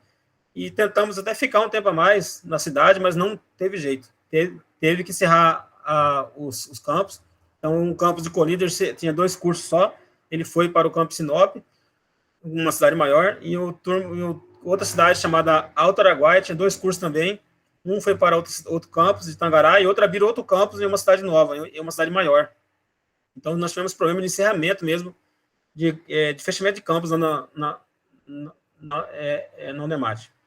Gerou muito transtornos, porque alguns cursos eram antigos, as pessoas já tinham uma vida lá dentro, já eram casados com pessoas que tinham concurso na cidade, mas conseguiu nesses 2 campos encerrar, né? Então, para essa questão da baixa procura, o Unemat tentou fazer seletivos alternativos, então quem não tinha feito o Enem começou a pegar notas mais antigas, ou quando não chegou na fase que não tinha mais Enem, começamos a ver o histórico escolar, então o seletivo começou a falar, a forma de ingresso foi por meio do histórico escolar, então com isso conseguimos preencher algumas vagas. E o carro-chefe da Unemat hoje é o edital de vagas remanescentes, então com esse edital de vagas remanescentes, nós conseguimos preencher algumas vagas que estão ociosas em alguns cursos, porém não dá para, nós estamos no processo de mapeamento, né, que às vezes o aluno sai de um curso e entra em outro, preenche uma vaga ociosa, mas deixa a vaga ociosa em outro curso. Esse é um exemplo dos cursos de saúde, estão sendo usados como trampolim para entrar no curso de medicina, os alunos fazem o vestibular, né, para o curso de enfermagem ou de educação física, e esperam o edital de vaga remanescentes para entrar para o curso de medicina. Mas são algumas alternativas que a Unemat tem, e ela pratica até hoje esse edital de vagas remanescentes. Mas também atrai muitos alunos de outras instituições, principalmente alunos de instituições privadas, né? Eles migram, nesse momento, para a Unemat. Algumas ações de combate à evasão, foi sobre isso que eu falei com o professor na última reunião. A Unemat iniciou, depois já tardiamente, né, depois que esses problemas todos surgiram, começaram algumas ações, que não deram nenhum resultado prático até agora, né, pelo menos até 2019-2 foi quando eu vim para Porto Alegre. Eu estou fora da Unemat hoje, estou fazendo o doutorado aqui na Federal do Rio Grande do Sul e residindo em Porto Alegre. Então, foi criada uma comissão temporária para estudos e proposições de ações de combate à evasão e reprovação no ensino de graduação. Ela iniciou em novembro de 2015, depois de um ano de trabalho, não gerou resultados interessantes, nada, não apresentaram muitos dados, ou nenhum, nem lembro. Formaram outra comissão, então aquela comissão morreu, nasceu outra comissão em março de 2016, e também não conseguiu chegar a uma metodologia, não chegou a formalizar nenhuma proposta de ação de combate à evasão. Essas comissões, ela era composta por membros do conselho da Unemat, do CONEP, então eram professores que se candidatavam na hora, lá, eles queriam ser membros, queriam ser presidente, não eram professores com expertise em evasão, né, ou professores que já trabalhavam, já faziam esse tipo de pesquisa na Unemat. Então, eles tiveram, boa parte do trabalho deles foi tentar primeiro aprender uma metodologia e vai depois, sim, implementar algo. Mas como era só um ano, era comissão temporária, em um ano eles tinham que dar algum resultado, esse um ano não foi suficiente para nenhuma das duas comissões. E em 2018, o UNEMAT criou uma comissão permanente de políticas de acesso e permanência. É já uma comissão fixa, né, mas também até o momento, até o ano que eu saí, 2009-2002, não tinha nenhuma ação publicada, nenhuma ação implementada. Como eu falei com o professor antes, né, o UNEMAT teve essas experiências, que não foram boas experiências, por falta de experiência dos professores e da própria gestão, questões políticas, né, aquela gestão eu sempre falo que problema de gestão de prefeitura, que o resultado tem que ser naquela gestão, quando começa outra gestão, troca todos os programas. Mas foi um dos problemas que essas ações de combate à evasão, elas não evoluíram a contento ainda dentro da universidade. No paralelo, né, a isso, né, a todas essas questões políticas, eu componho um grupo de professores, né, um grupo de pesquisa da UNEMAT, que é na área de análise de dados, e um dos dados, uma das abordagens nossas é a evasão. Então, nós iniciamos a pesquisa, que é os resultados que eu quero apresentar aqui hoje, em relação à análise de evasão e esses fatores motivacionais na UNEMAT. Então, o objetivo era diagnosticar a universidade os cursos acerca da evasão e também tentar identificar os fatores influentes. Era o nosso objetivo abordar a perspectiva dos professores e dos alunos, mas coloquei em vermelho porque nós conseguimos somente a perspectiva dos professores. E, por fim, propor uma sistemática, né, que fique fixa na UNEMAT como uma metodologia de análise da evasão. Então, nós ingressamos aí, avançamos sobre o nosso sistema acadêmico. O sistema acadêmico nosso é o SAGU. Ele não traz dados simples sobre evasão, não tem dados sobre evasão, não tem uma interface que eu consigo ver isso. Eu só consigo ver lá a situação acadêmica, a situação de contrato atual. Então, nós passamos um tempo investigando como chegar a esses números de evasão utilizando os dados do nosso sistema acadêmico. Nós fizemos uma abordagem, como eu sou da computação, grupo de computação, sempre iniciamos assim, o pessoal da computação quer resolver todos os problemas com um software, né? Quer resolver o software. Mas antes de desenvolver o sistema para analisar, nós tentamos pensar assim, vamos fazer um teste se nós conseguimos fazer isso manualmente. E fizemos uma análise assim, por turma, né? Nós pegamos as turmas de 2012, 2012, alguns cursos não tinham sido abertos ainda, então está em 2012, 2012 até 2018, 2012. Essa pesquisa foi realizada em 2019, né? Então, pegamos todas as turmas desse intervalo, todas as turmas que foram ingressando, nós acompanhamos a turma, aquele aluno, aquele CPF, né? Aquele grupo de alunos, até o ano de 2018, 2012. Então, se eu não me engano, é longitudinal, né? Longitudinal, essa análise. Então, assim, nós pegamos cada turma e a cada período letivo era computado quantos alunos que iam evadindo. Isso foi feito turma por turma. Deu 440 turmas, eu acho. No final, depois, claro, uma abordagem que nós fizemos, além desse detalhamento, nós também fizemos por proporção de ingresso. A UNEMAT ela implementa um sistema de cota, né, 25, nós temos cotas específicas para alunos que vêm de escola pública e o PEER, né, chamado de PEER, que é para ingressos indígenas, pardos e negros. Então, nós temos esse sistema de cota, e por uma variável que tinha lá no sistema acadêmico, nós conseguimos analisar essa evasão por proporção. Esse aqui é um exemplo de uma turma que ingressou em 2013, 2012 do curso de letras. E, claro, acumulamos também por curso, que é o curso de zootecnia depois da Lacerda. O objetivo final era esse, né? Cada curso tinha que ter um quadro desse. Então, nós conseguimos ver aqui. A nossa ideia era fazer essa análise das taxas de evasão por período letivo, que até então os estudos que tiveram realizado lá, aquela análise de corte, né? Pegava os alunos, entrou 100 alunos em uma data, hoje só tem 50, e evadiu-se 50%. Nós não queríamos isso, né? Nós queríamos analisar as taxas a cada período letivo. Por fim, assim, só que para que esses dados eles possam ser comparados com os dados nacional, nós usamos a metodologia de cálculo do Instituto Lobo, né, que é um autor que tem uma publicação muito referenciada, e ela é utilizada, inclusive, para o cálculo do fluxo da trajetória acadêmica do Ministério da Educação. Então, nós usamos o cálculo do Instituto Lobo para calcular as taxas de evasão de acordo com as taxas dele. Mas, no final, nós vimos que os resultados eram os mesmos. O mesmo valor que dava aqui, do jeito que nós fizemos, né, é o mesmo valor que dava aqui. Mas nós fizemos a metodologia dele para uma forma de comparar com os dados nacionais. Esse aqui é um exemplo de um curso de Geografia de CAS, a taxa foi de 14%. Fizemos isso para cada turma e para cada curso.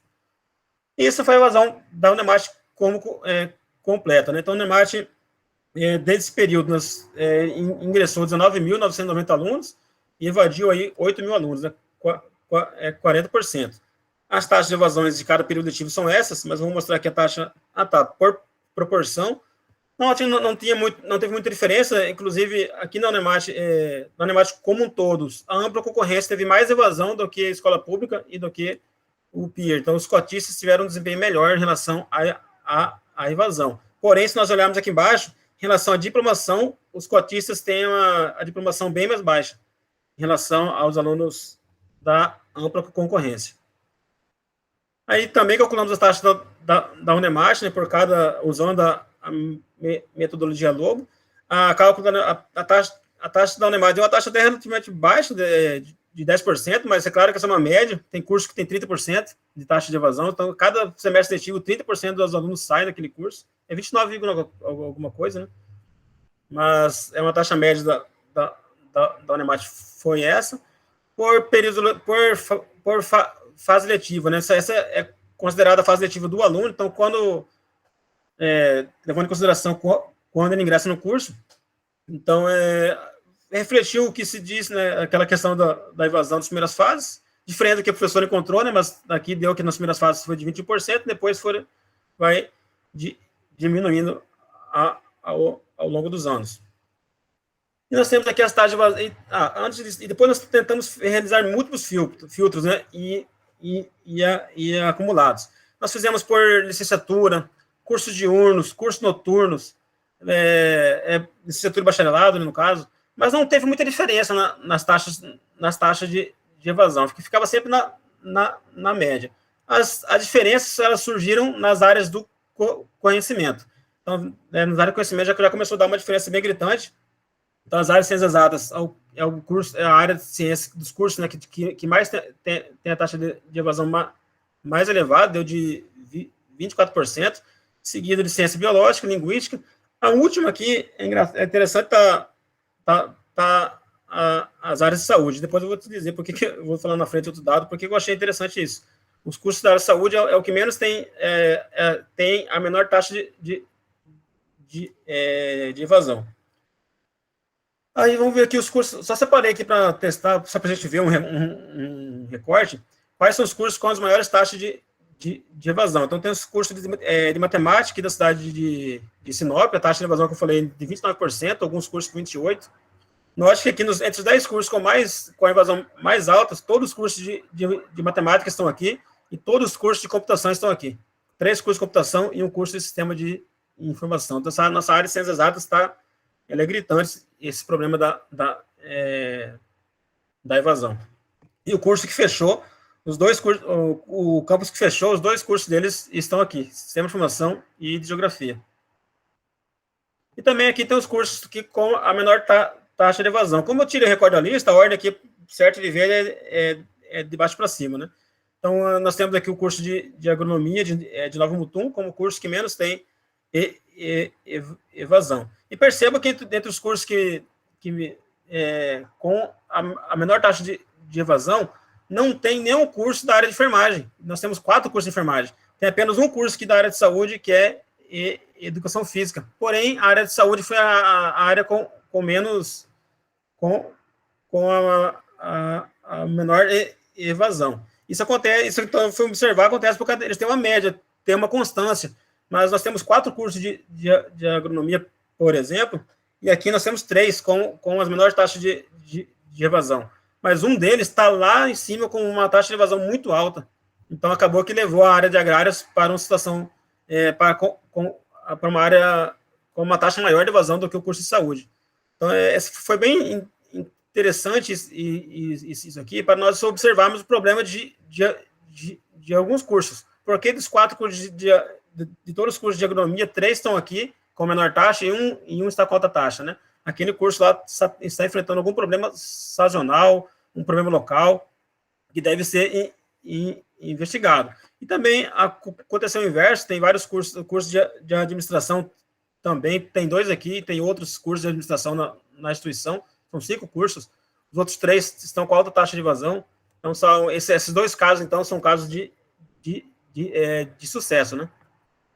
Por fim, e depois desse levantamento, nós fomos investigar os fatores influentes da evasão. Então, na perspectiva dos alunos. Nós investigamos somente os alunos que evadiram nos últimos 2 anos, né, não no recorte inteiro aí que nós vimos as taxas, porque muitos alunos desapareceram e também os alunos nem vão lembrar mais por que ele evadiram. Nós pegamos somente os últimos 2 anos, foi um total de 4.000 alunos, nós conseguimos eu achei bem interessante esse tanto de resposta, foi 1.239 alunos responderam ao nosso questionário. Então, esse fator de influência de evasão, nós usamos como referência os fatores da evasão indicados pelo Ministério da Educação, no relatório de análise da evasão na educação superior, realizado em 1997, ele divide em 3 grupos, né? Fatores individuais, internos e externos. Porém, só 3 características, é muito pouco, porque a evasão ela é multifacetária, tem vários fatores, né?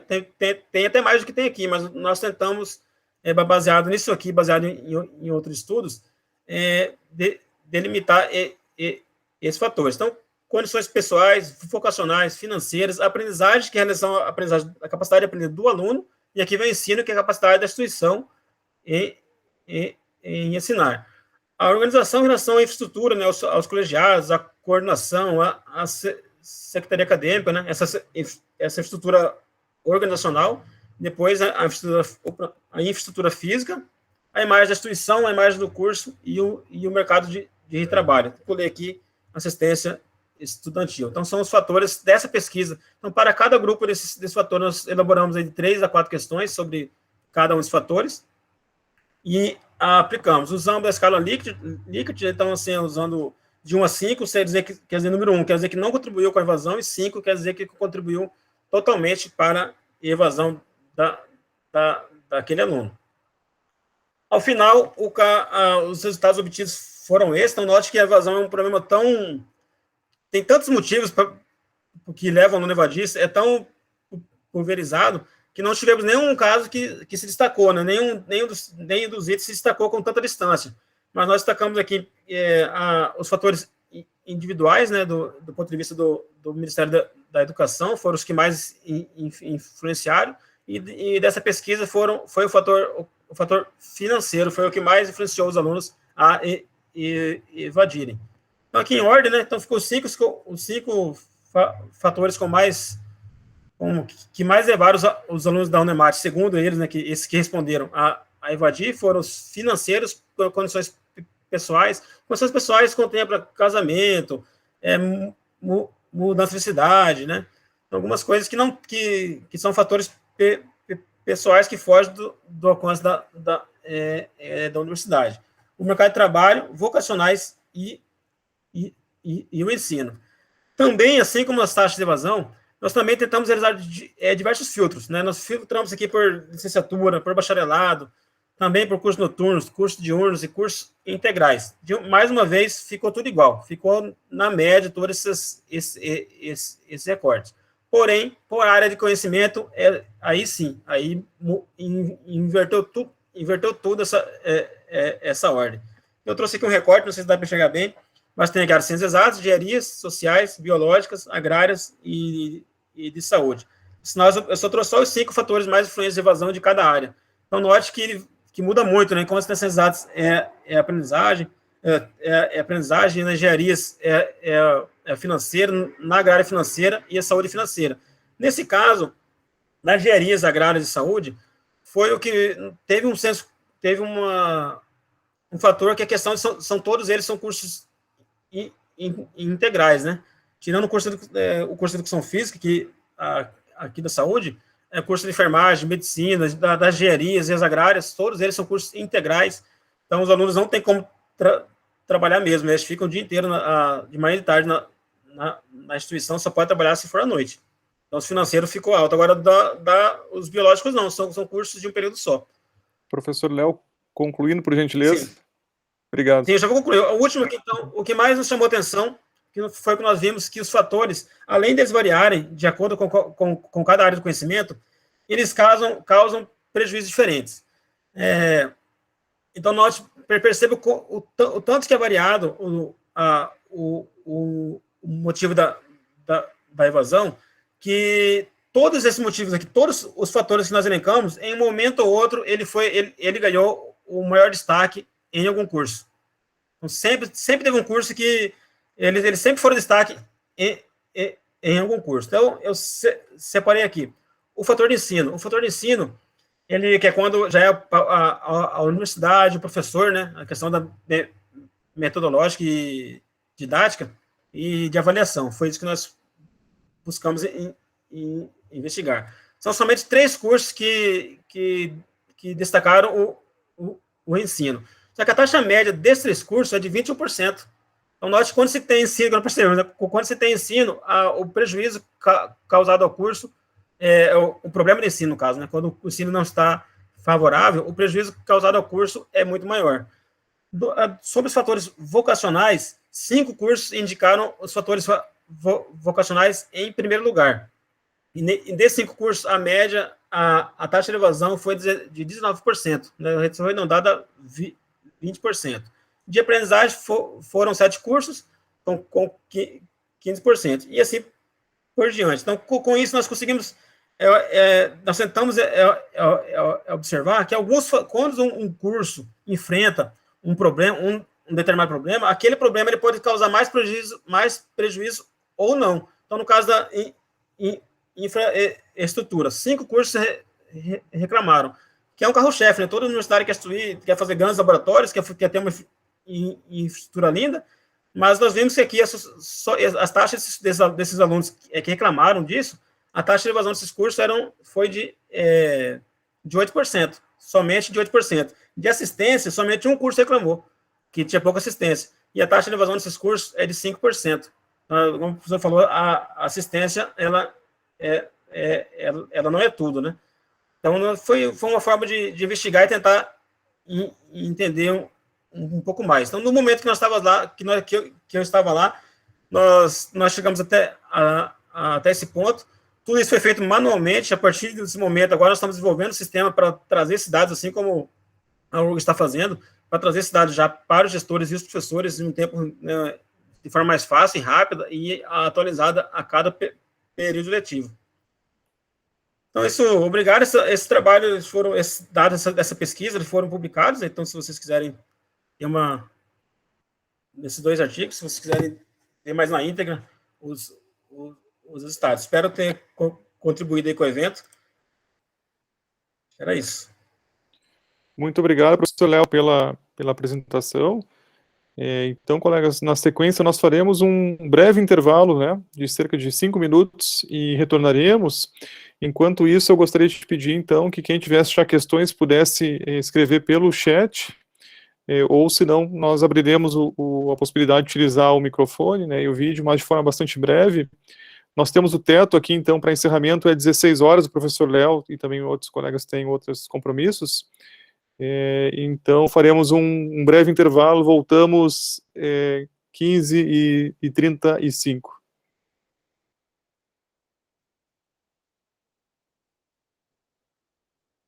Aqueles que quiserem já registrando as perguntas ali no chat, a gente vai, então, fazer a síntese para os nossos expositores.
Colegas, então, boa tarde novamente, vamos retomar os trabalhos.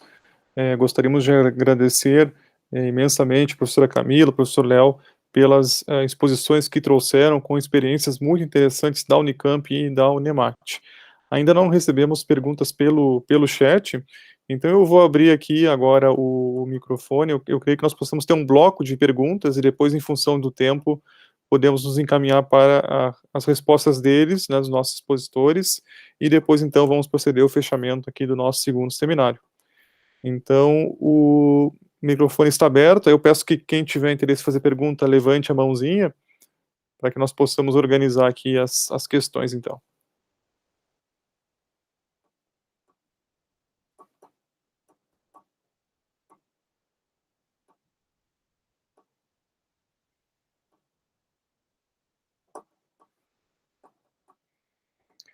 Enquanto não temos perguntas, eu gostaria de fazer uma pergunta para...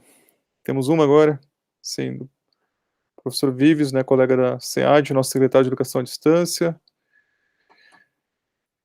Então, os colegas podem ir lendo, né, a pergunta do professor Vives, mas ele, então, fala dessas questões problemáticas, né, das angústias que também outras instituições passam, e as experiências e iniciativas ilustradas compartilhadas são muito interessantes, nos ajudam a pensar em estratégias para nossos casos particulares. Assim como demonstrado pela professora Camila, o acolhimento, em especial nesse período é muito importante. A professora Soraya, foi um excelente evento, e se a professora Camila poderia explanar um pouco mais sobre a relação renda familiar versus evasão. E eu queria também aproveitar, a professora Camila, para lhe fazer uma pergunta sobre essa dimensão mais psicológica do acolhimento, que é uma dimensão também bastante difícil da gente mensurar, não é? E também mensurar em que medida os programas estão atendendo ou não, né? Então, se você pudesse falar um pouco mais de como vocês têm mensurado essa dimensão psicológica, né, considerando a sua importância no processo de evasão e também de permanência, seria muito importante. O professor Vives pergunta: o fato de os alunos terem essa noção de pertencimento é certamente fundamental. Você poderia dar mais detalhes sobre como realizar isto em especial no ERE? Então, eu vou abrir para vocês, professora Camila, professor Léo, também fiquem à vontade, né, para responder as perguntas, e também, se quiserem fazer mais algum comentário, finalizando a fala de vocês. Então, por favor, fiquem à vontade. Acho que essa pergunta sobre a renda e a evasão, eu acredito que vocês tenham até mais experiência do que a gente, né? Porque as federais estão com as políticas de ações afirmativas há mais tempo do que a Unicamp. A Unicamp começa com o PAS, que dava bônus para os estudantes, mas faz ao menos 4 anos que a gente está com reserva de vagas, né? Então, a gente também tem aprendido muito com vocês. Acho que vocês já estão há muito mais tempo com vestibular indígena, e nosso vestibular é bem recente. O Soraya, uma variável que nos chama a atenção, eu não sei se vocês têm essa dimensão, mas do estado de São Paulo, a melhor bolsa hoje de assistência estudantil é da Unicamp, porque ela conseguia pegar uma faixa de até 2 salários mínimos e meio de renda esse estudante recebia. Hoje, a gente já começa a mudar um pouco. Por quê? Porque com as políticas de ações afirmativas, o nosso perfil do estudante mudou, então nós temos um volume maior de estudantes que buscam as bolsas, então ela tem... Talvez esse número diminua, tá? Se você perguntar para vários calouros, vários ingressantes, o porquê da escolha da Unicamp, está pautado pelas políticas de assistência estudantil, né? Mas um fato que nos chama a atenção é para o estudante da camada popular, e a gente publicou um estudo bem recente sobre as trajetórias de escolarização, foi de vocês, não é a escola de aplicação, não tem um caderno de aplicação? Nós publicamos um trabalho bem interessante, né? E a gente tem percebido que muitas vezes a evasão é porque, mesmo a bolsa da Unicamp não sendo uma bolsa ruim, se ele tiver inserido no mercado de trabalho, às vezes isso está associado a outros benefícios. então ele vai receber um salário mínimo, que tem alguns descontos, mas o que acontece é que às vezes vem uma cesta básica, se ele está trabalhando, então nós precisamos repensar as nossas próprias políticas hoje, quando a gente se abre e a gente quer que esses novos públicos estejam aqui na universidade, né?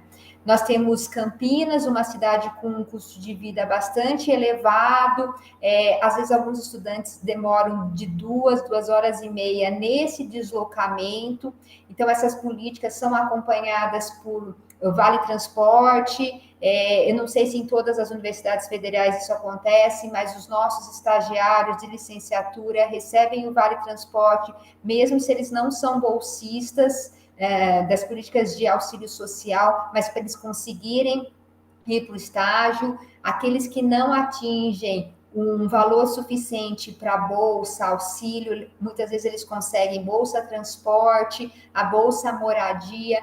Então, há um conjunto de políticas, sim, tá? Uma variável que tem nos chamado a atenção nos jovens hoje, de camadas populares que têm acessado ao ensino superior, é que em termos daquelas variáveis que eu chamei a atenção de adaptação, a gente tem percebido que a adaptação pessoal deles, do ponto de vista emocional, ela é mais elevada do que dos jovens que às vezes frequentaram uma escola privada, né?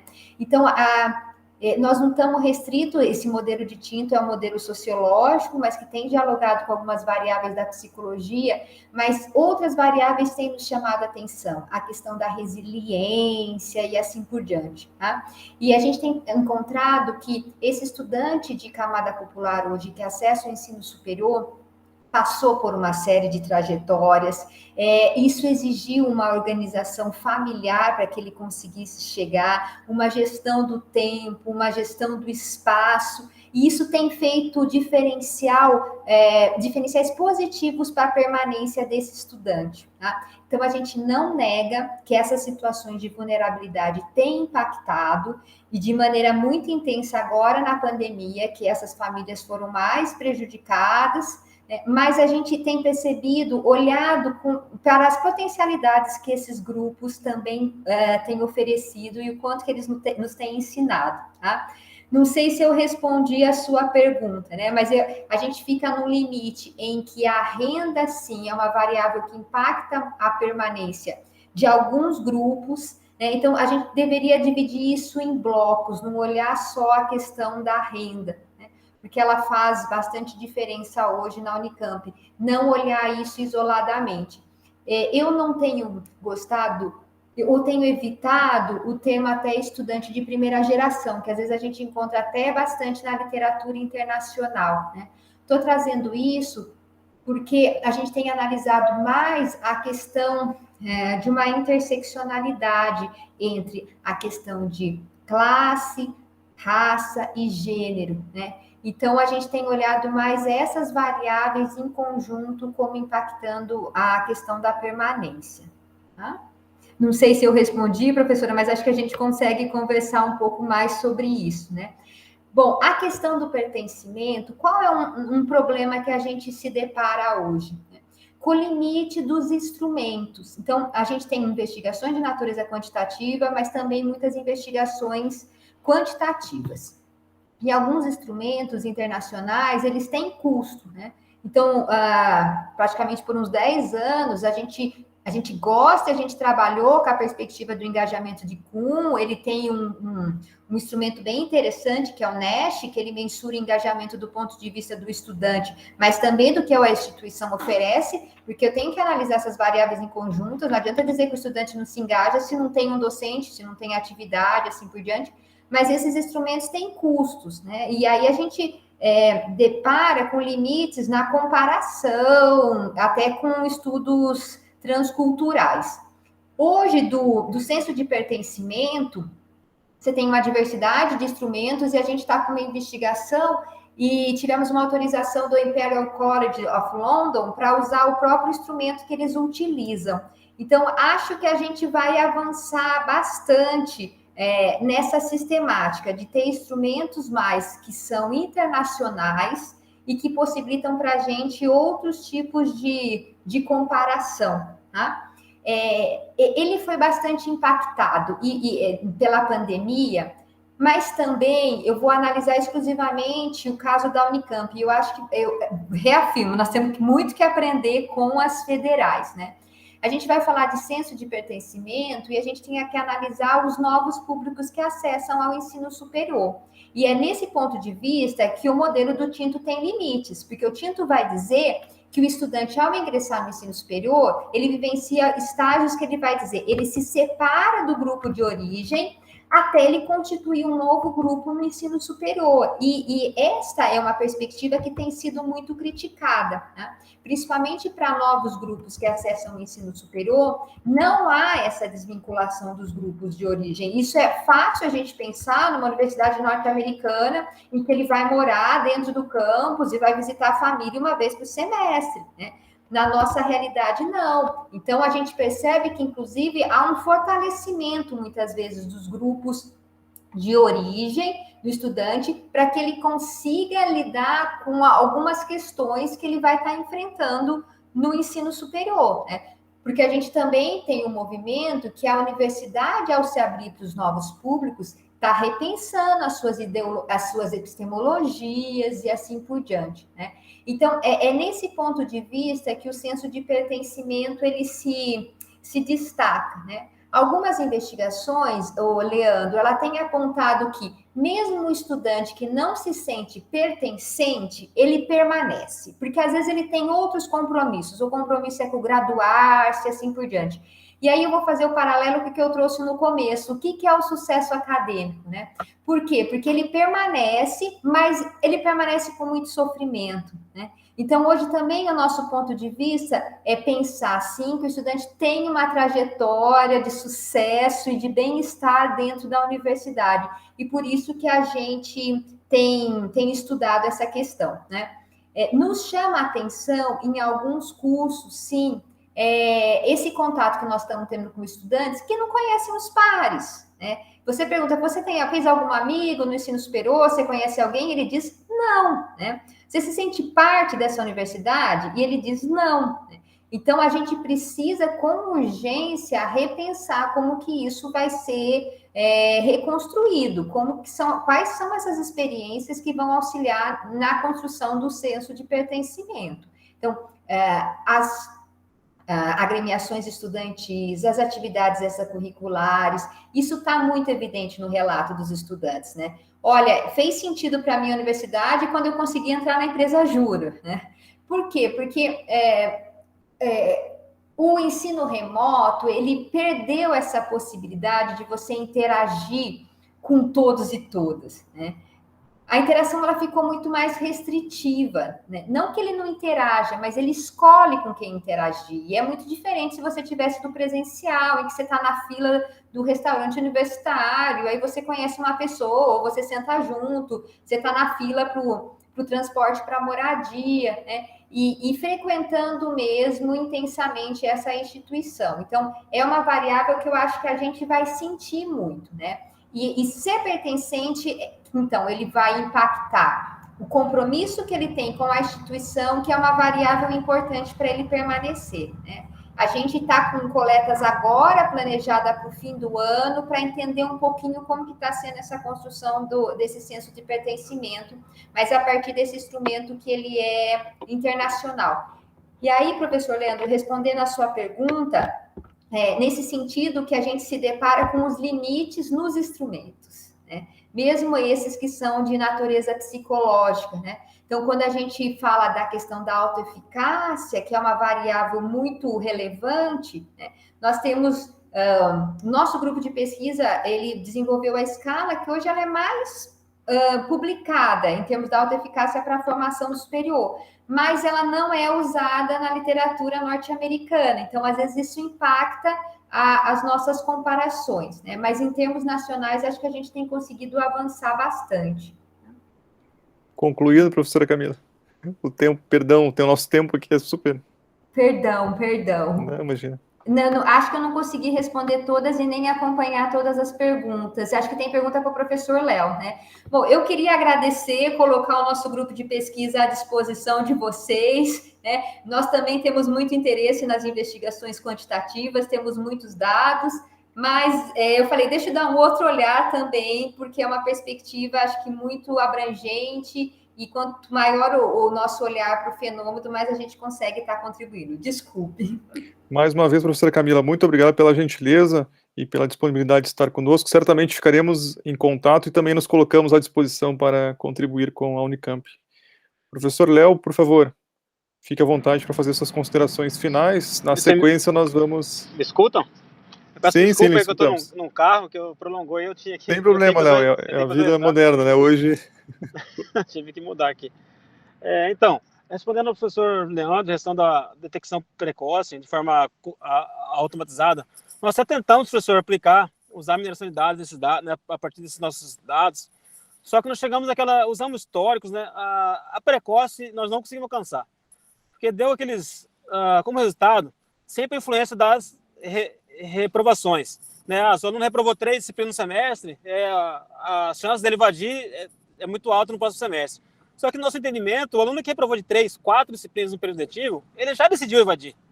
Ele não vai evadir porque reprovou. Ele mais, na verdade, isso na verdade não é o que nós percebemos. É algo que tem que se investigar. Na verdade, eu não sei se ele evadiu, se ele reprovou porque ele evadiu, ou se ele já começou a reprovar, porque, como a professora falou, ele já começou a decidir evadir antes. Já foi uma iniciativa que já começou a iniciar nele. Então, essa questão de detecção precoce não é tão precoce assim. Na verdade, quando nós conseguimos detectar que o aluno está prestes a evadir por meio da reprovação, nós consideramos que até é tardio já começou a ser tardio, porque já decidiu evadir e começou a se empenhar mais menos nas disciplinas, menos nas atividades e passou a ter um desempenho menor. Em relação ao pertencimento, não foi algo que nós investigamos nessa pesquisa, mas eu acho que cabe nessa discussão, né, que o professor Leandro perguntou também, nós percebemos, além do questionário objetivo, nós também realizamos uma entrevista, que só faz parte de outra publicação que ainda não saiu, que também eu não trouxe porque eu não ia dar tempo, mas em entrevista, como os instrumentos, né, têm limite, o questionário ele tem limite, aí nós fomos para as entrevistas, tentar sanar aquilo que o questionário não nos disseram, né? E nós percebemos os alunos que, primeiro, que o financeiro ele é maquiado, acho que o problema financeiro ele é até mais alto, que tem muito aluno que fala que ele não tem o problema financeiro, só que ele trabalha de manhã e de tarde, né? Fala assim, você pode largar o seu emprego para se dedicar aos estudos? Não posso. Então ele tem problema financeiro sim, só que é de outra forma, né? É refletido na alta carga de trabalho, que ele não consegue se dedicar aos estudos com o tanto que ele deveria, né? O tanto que seria mais interessante para ele. E também ao conversar, ao entrevistar os alunos sobre os dia a dia deles, eles falavam que trabalhavam de manhã, de tarde, de noite, sábado, pegavam ônibus da universidade, ficava 2 da manhã, jogavam bola, ia pescar, né? e tinha isso no meio do caminho. Então nós percebemos que tinha a questão do custo-benefício, que eles... É aí que eu queria chegar no pertencimento. O aluno, esses alunos nos relataram que ele não enxergou o pertencimento profissional no currículo. Então eles estudavam e já estavam no semestre 2º, 3º, 4º semestre e não sabiam o que ia ser ainda. Obrigadão aí. Vou esperar aqui fora, tá? Entrar. Eu percebi. Então, os alunos que eles têm hobby, por exemplo, que jogam bola, que pescam, ou que fazem algum tipo de hobby, eles conseguem inserir no dia a dia deles essas coisas que ele gosta. Se ele gosta de pedalar, mais trabalho o dia inteiro, eles acordam 4 da manhã, eles acordavam às 5 da manhã. E o mesmo empenho ao curso. Ele não tinha no curso o custo-benefício profissional. Ele não vislumbrava naquele curso. Ele estava no 2º semestre, não sabia o que ia trabalhar, ele não tinha ideia do que ele ia fazer, não tinha ideia das oportunidades. Então, se eles tivessem ideia disso, eu acho que ele se esforçaria um pouquinho mais, acordaria mais cedo, dormiria mais tarde e continuaria no ensino superior. Então, foi uma das entrevistas, isso nós percebemos por meio das entrevistas. Né? Então, não sei se eu respondo, se eu colaboro, mas por enquanto fico à disposição, meu e-mail ficou ali no final. Mais uma vez, obrigado, professor Léo, também por estar conosco aqui. Esperamos que possamos continuar em contato e compartilhando sempre experiências. Então, para encerrarmos o nosso seminário, convidamos a professora Cíntia Inês Boll, nossa pró-reitora de graduação. Por favor, professora Cíntia. Muito obrigada, professor Leandro, pelo convite e por essa tarde tão importante, tão necessária para a nossa universidade. Muito obrigada também, especialmente, os nossos colegas convidados, a professora Camila Alves Flor e também o professor Léo Manuel Lopes da Silva Garcia. As apresentações, as falas, as discussões sempre são pertinentes e necessárias, visto que essa discussão sobre a evasão no ensino superior, ela é cada vez mais procurada condição para mitigá-la, né? No entanto, nós sabemos, sim, como universidade com mais de 30 mil alunos, nós sabemos que é, para a nossa URGS, um assunto muito, muito necessário, especialmente por conta desse período vivido, né, com relação à emergencialidade e à pandemia. Agradeço também a professora Soraya, né, e o professor João Neto. E peço licença para fazer uma breve fala, visto que eu também estudo, né, assim como o professor Heiser, a questão da evasão, da persistência, eu mais particularmente em relação à educação à distância e o professor Heiser mais particularmente em relação à educação presencial. E nesse momento, até por conta da emergencialidade vivida e por conta do próprio processo vivido, né, onde as tecnologias e a cultura digital se fizeram muito presentes, elas hibridizaram, né, o próprio nosso olhar como educador do ensino superior. Então, eu trago aqui um destaque, um recorte de um documento que foi feito no ano de 2018, nesse dicionário crítico de educação e tecnologias e de educação à distância, onde eu tive o prazer de participar com 3 publicações, sendo uma delas especialmente a questão da evasão e da persistência na educação superior à distância. E, professora, eu trago o tinto também, junto com a colega a Wilza Ramos, que é professora da UNB, essa discussão no nosso verbete. Na verdade, nós fizemos um verbete sobre a temática, onde fica claro que a persistência, então, nesse documento, nós fizemos um pequeno resumo, que eu vou tentar agora, ouvindo os colegas, fechar, né, a compreensão das 2 falas, que essa persistência acaba sendo, sim, um processo psicológico ativo, onde os nossos estudantes, eles tomam o controle da sua situação acadêmica e também, como a colega falou, né, adquirindo novas habilidades para superar as dificuldades e dar continuidade aos estudos. Então, já em 75, Tinto e Kember, em 95, trouxeram alguns modelos teóricos de abandono no ensino tradicional em ambiente de cursos online, e sim, já naquele período, em ambas as pesquisas,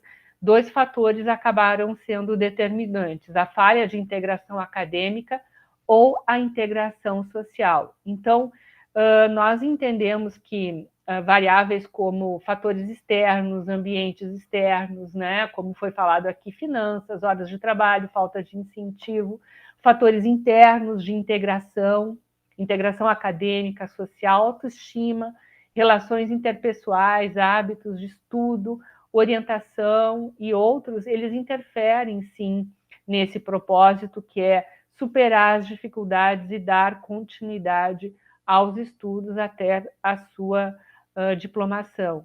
Então, nós, como universidade, sabemos que é nosso dever, né, contribuir para que a persistência possa se valer, né, de instrumentos institucionais para que esse esforço contínuo se fortaleça, né, junto a essa relação com os estudantes. E o nosso programa, o programa Acompanha, e uma ferramenta que nós temos na nossa universidade, recentemente divulgada nesse ano, ela ajuda, inclusive, gestores que são coordenadores de congrade, chefes de departamento, professores que trabalham com a gestão pedagógica, eles poderem, de alguma forma, mitigar né? E fazer a busca ativa e avaliações prognósticas são tão necessárias e presentes nos pareceres do CNE homologados pelo MEC. Então, eu gostaria, então, nesse momento, professor Heiser, de lhe convidar para que juntos possamos, então, finalizar essa importante tarde e dizer que nós queremos todos contribuir para que um forte sentimento de comunidade, a comunidade URGS, né, comunidade acadêmica preocupada com os estudantes, possa também dar condições para a persistência e diplomação dos nossos estudantes. Obrigada. Muito obrigado, professora Cíntia Inês Boll. Então, neste ato, encerramos o nosso segundo seminário do Acompanha. Agradecemos muito pelo apoio da Prograde, também pelo apoio do GT Evasão na organização deste segundo seminário, e convidamos a todos e a todas, então, para o nosso terceiro seminário do Acompanha, ainda sem data, mas imaginamos que será realizado em fevereiro. Então, aguardamos todos aqui. Sempre estamos também à disposição para pensarmos no próximo tema, mas destacando já que nossa grande preocupação neste momento é, sem sombra de dúvida, a questão da busca ativa dos estudantes e da questão da mitigação, não é, dos impactos do ensino remoto. Mais uma vez, obrigado a todos e a todas, especialmente os nossos convidados, professora Camila, professor Léo. Agradecemos a professora Soraya e o professor Neto pela presença. Desejamos a todos e a todas uma excelente semana e até breve.